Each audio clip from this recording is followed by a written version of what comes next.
परिचय। सुनीता, क्या तुम इस जीव का नाम बता सकती हो? हाँ, इसका नाम अमीबा है। और क्या तुम इन जीवों का नाम भी बता सकती हो? हाँ, पहला एक पेड़ है और दूसरा एक डायनासोर है। बहुत अच्छे। अब इन प्राणियों को पहचानो। ये सर्प, गरुड़ और डॉल्फिन है। सुनीता, क्या तुम्हें पता है कि करोड़ों वर्ष पहले पृथ्वी पर जीवन कैसा था और कैसे अनेक प्रकार के जीव आद्य पृथ्वी से प्रकट हुए? नहीं। हाँ, मैं तुम्हें समझाती हूँ कि करोड़ों वर्ष पहले पृथ्वी पर क्या हुआ और सभी जीवों, डायनासोर, अमीबा, पौधे और अन्य जीव जंतुओं का विकास कैसे हुआ। उद्देश्य। इस पाठ के अंत में आप निम्न करने में सक्षम हो जाएंगे: बिग बैंग सिद्धांत को समझना, आपेरन और हाल्डेन द्वारा प्रस्तावित सिद्धांत को सिद्ध करने के लिए मिलर के प्रयोग को समझना, जीवन स्वरूप के विकास को समझना, विकास के विभिन्न प्रमाणों की पहचान करना, तुल्य रूप और समजात संरचनाओं के बीच अंतर की पहचान करना, अनुकूली विकिरण की अवधारणा को समझना।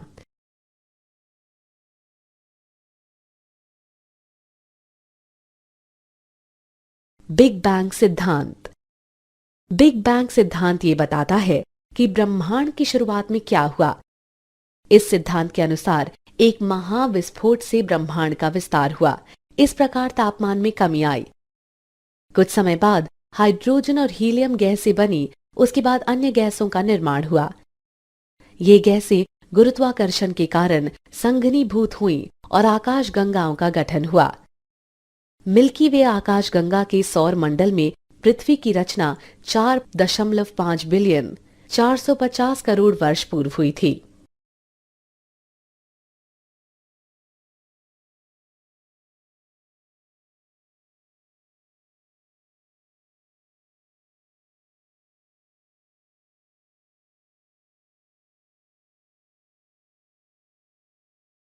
पृथ्वी के वायुमंडल का निर्माण। प्रारंभिक अवस्था में पृथ्वी पर वायुमंडल नहीं था।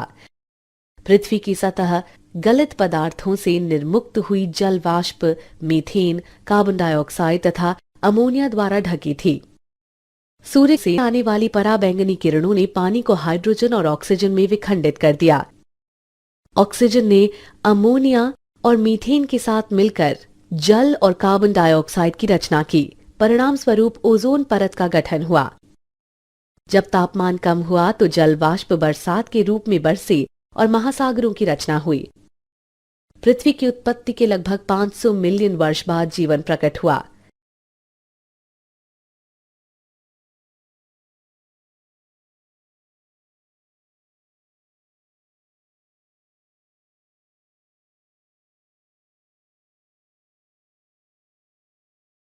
स्वतः जनन का सिद्धांत।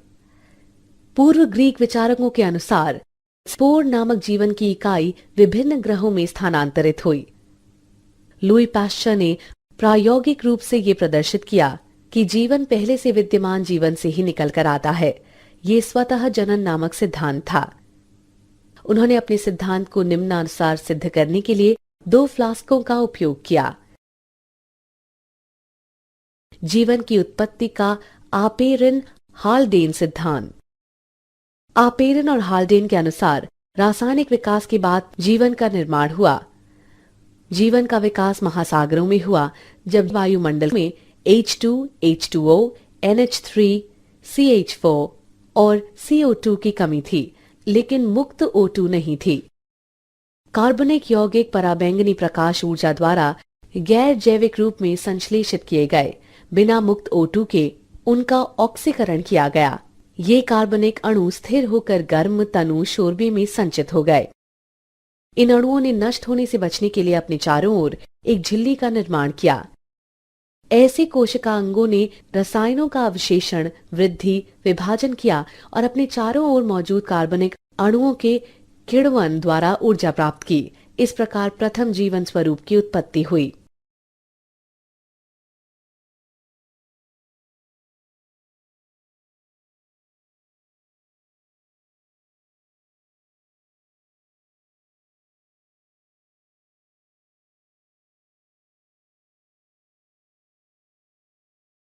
मिलर का प्रयोग। 1953 में एस.एल. मिलर ने प्रयोगशाला में पृथ्वी की प्रारंभिक दशाओं के समान परिस्थितियां पैदा की।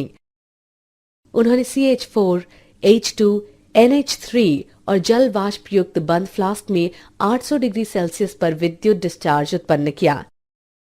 कुछ समय बाद उन्होंने देखा कि अमीनो अम्ल, शर्करा, नाइट्रोजन क्षार, वर्णक और वसा का निर्माण हो गया।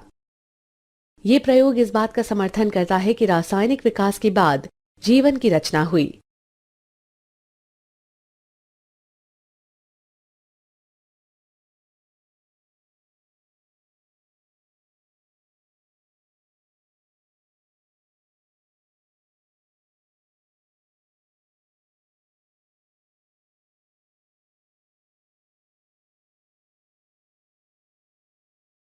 विशेष सृष्टि का सिद्धांत। पारंपरिक धार्मिक साहित्य के अनुसार विशेष सृष्टि के सिद्धांत के 3 संकेतार्थ हैं। वो सभी जीव जिन्हें हम आज देखते हैं ऐसे ही सर्जित हुए होंगे। उत्पत्ति के समय से ही ये जैव विविधता थी और भविष्य में भी ऐसी ही रहेगी। पृथ्वी लगभग 4000 वर्ष प्राचीन है।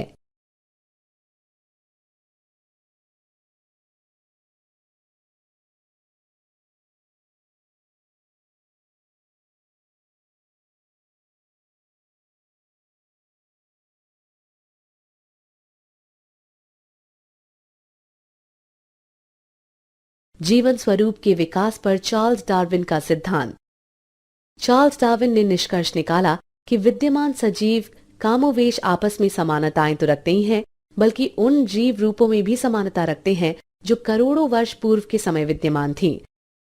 उन्होंने बताया कि प्रत्येक जीव संख्या के लक्षणों में विभिन्नता निहित होती है, जो कुछ जीवों को प्राकृतिक दशाओं में अच्छी तरह से जीवित रहने में सक्षम बनाती है। इसे उपयुक्तता के रूप में जाना जाता है। इस प्रकार जो एक वातावरण में अच्छी तरह से उपयुक्त थे, प्रकृति द्वारा वर्ण होता गया। इसे प्राकृतिक वर्ण का नाम दिया गया और इसे विकास के प्रतिमान के रूप में लागू किया। विकास के प्रमाण। पृथ्वी पर जीवन स्वरूप के विकास के समर्थन में प्रमाण जीवाश्म के अध्ययन तथा विभिन्न जीवन स्वरूपों की तुलनात्मक शारीरिकी और आकारिकी से सामने आए। जीवाश्म। जीवाश्म चट्टानों में पाए जाने वाले जीवन स्वरूपों के कठोर भागों के अवशेष हैं। जीवाश्म युक्त विभिन्न आयु की चट्टानों की तलछट के अध्ययन से ये पता चलता है कि समय समय पर जीवन के रूप बदलते रहते हैं और कुछ जीवन रूप विशेष भूवैज्ञानिक काल तक ही सीमित रहे। ऐसे प्रमाण पुराजीवी प्रमाण कहलाते हैं।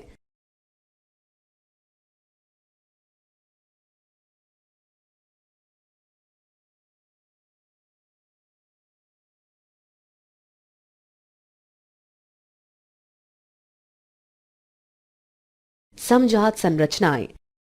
जब समान संरचनाएं विभिन्न जरूरतों के अनुकूलन के कारण भिन्न भिन्न दिशाओं के साथ विकसित होती हैं, तो ये अपसारी विकास कहलाता है। ऐसी संरचनाएं समजात संरचनाएं कहलाती हैं। उदाहरण बोगनविलिया एवं क्यूकरबिटा के क्रमशः कांटे एवं प्रतान।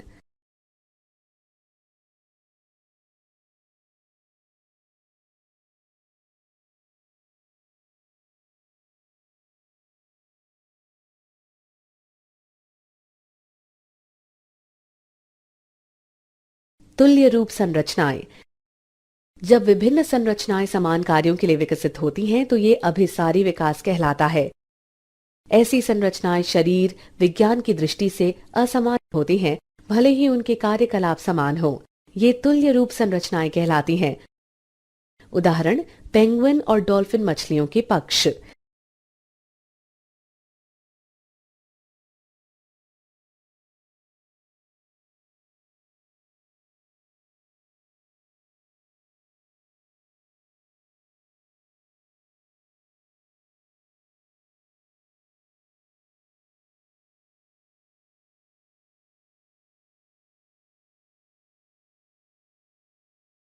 अनुकूली विकिरण। एक विशेष भूभौगोलिक क्षेत्र में विभिन्न प्रजातियों के विकास का प्रक्रम एक बिंदु से शुरू होकर अन्य भूभौगोलिक क्षेत्रों तक प्रसारित होने को अनुकूली विकिरण कहते हैं। उदाहरण 1. गैलापैगो द्वीप की डार्विन फिंच। 2. ऑस्ट्रेलियाई मार्सूपियल।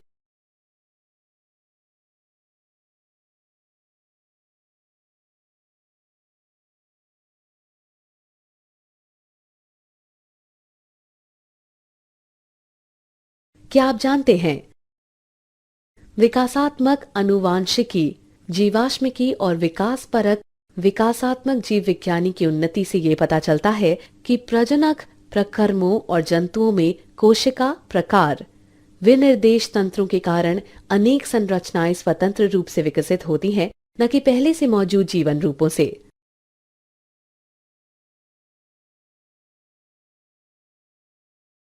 सारांश। आइए हमने जो कुछ सीखा है उसे संक्षेप में दोहराएं। अधिकतर वैज्ञानिक रासायनिक विकास में विश्वास रखते हैं, अर्थात जैव अणुओं के गठन के बाद जीवन का प्रथम कोशिकीय रूप प्रकट हुआ।